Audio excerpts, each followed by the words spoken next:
Começa agora mais um Unesp em Pauta e nesta temporada nós conversamos sobre acessibilidade como parte do projeto Observatório da Educação, coordenado pela Unesp. Hoje nós recebemos a bolsista do Obeduc, a Gabriele Pryor. Gabriele, muito obrigada por sua participação aqui em nosso programa. Imagina, um prazer. Gabriele, você é estudante universitária do curso de Psicologia da Unesp em Bauru e está envolvida desde o começo da graduação com vários projetos voltados para a educação inclusiva, educação especial. Eu gostaria que você contasse um pouco, né, de como você veio parar no Obeduc. Na verdade, o meu primeiro projeto de extensão foi o projeto de bebês, que a gente fala, o projeto da psicologia com a professora Olga, de estimulação e orientação aos pais, estimulação aos bebês e orientação aos pais, estimulação precoce, com relação ao desenvolvimento, né? Em 2012, que foi meu segundo ano de faculdade, entrei em contato com a professora Lúcia Leite, ouvi falar que ela trabalhava com inclusão e procurei para saber que forma eu podia participar do grupo, o que eu podia fazer para contribuir. E ela me convidou a fazer a iniciação científica com a professora Sandra, que é de Marília, mas atua aqui em Bauru também em parceria com a Lúcia. Finalizei minha primeira pesquisa oficialmente em 2014. Nessa minha pesquisa eu fiz avaliação dos sites, dos portais universitários do Brasil, das universidades federais e estaduais. Eu fiz a pesquisa por meio de um avaliador chamado ACES e ele avalia qual é a acessibilidade do site. Na pesquisa tiveram muitos erros apresentados de acessibilidade, algumas com pouquíssimos erros, então é uma grande variação, na verdade.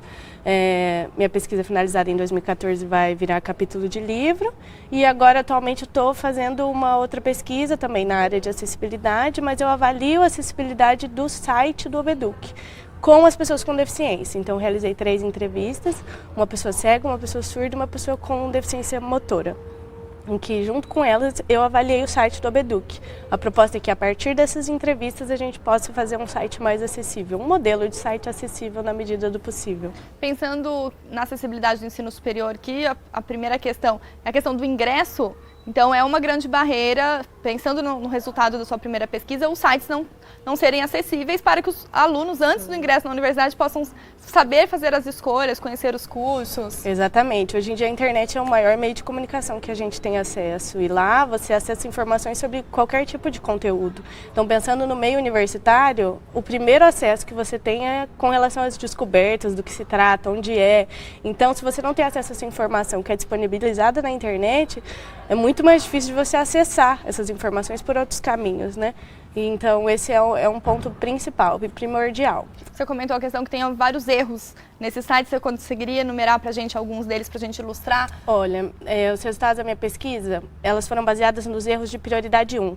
Minha pesquisa foi baseada nas normas da W3C. A W3C, ela é uma normativa que diz quais as...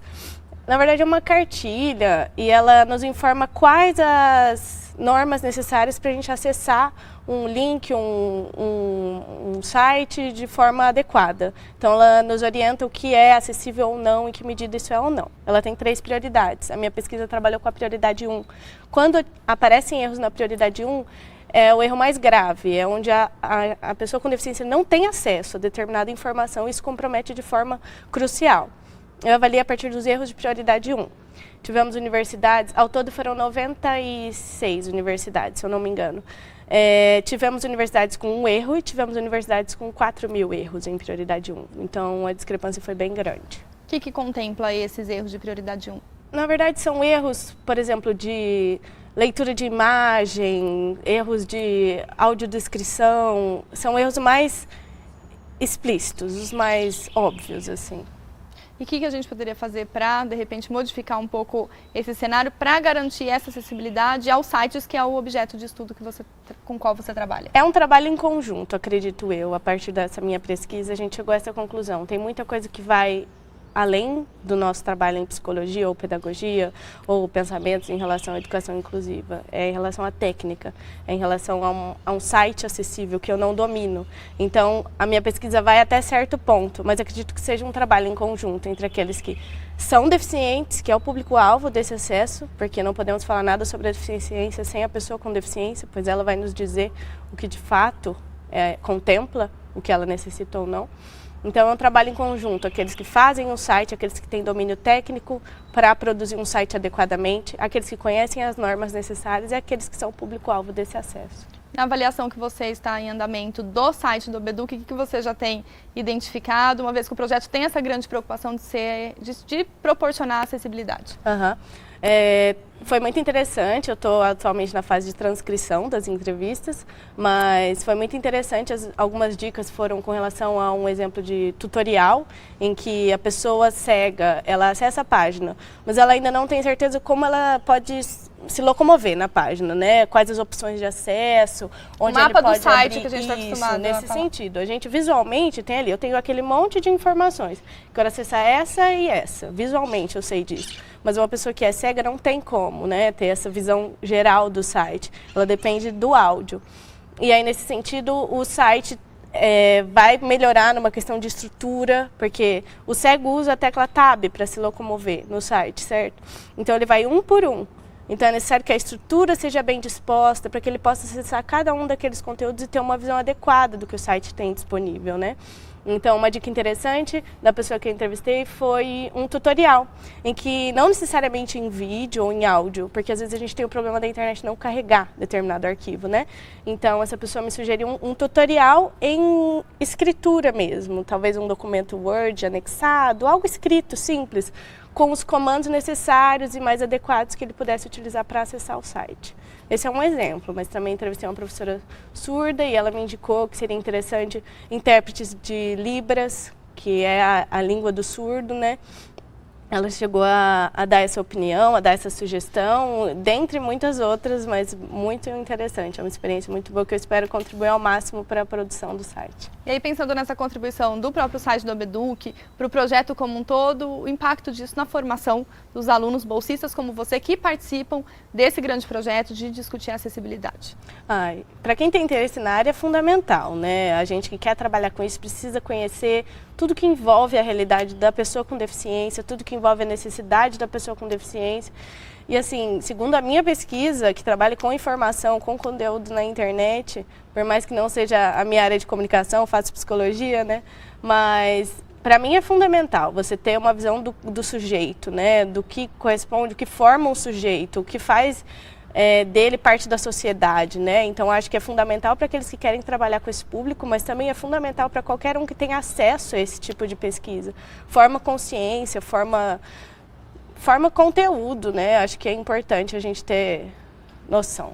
Nesse tempo que você começou a pesquisar a área, até hoje, no último ano do curso de psicologia, como que você tem percebido o envolvimento dos alunos e até do corpo docente também da instituição e dos servidores técnicos administrativos para agregar esse aluno deficiente que tem chegado cada vez mais à nossa universidade?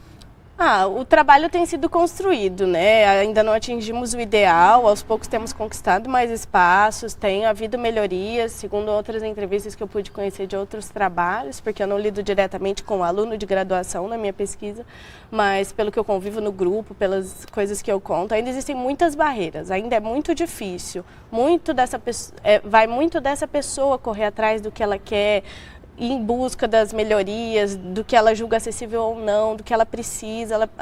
Hoje em dia ela ainda precisa lutar muito pelos direitos que já são, na verdade, constituídos, que na verdade já estão em legislação, que já estão em normas, mas ainda não são concretizados na realidade desse sujeito. Então é uma luta ainda diária.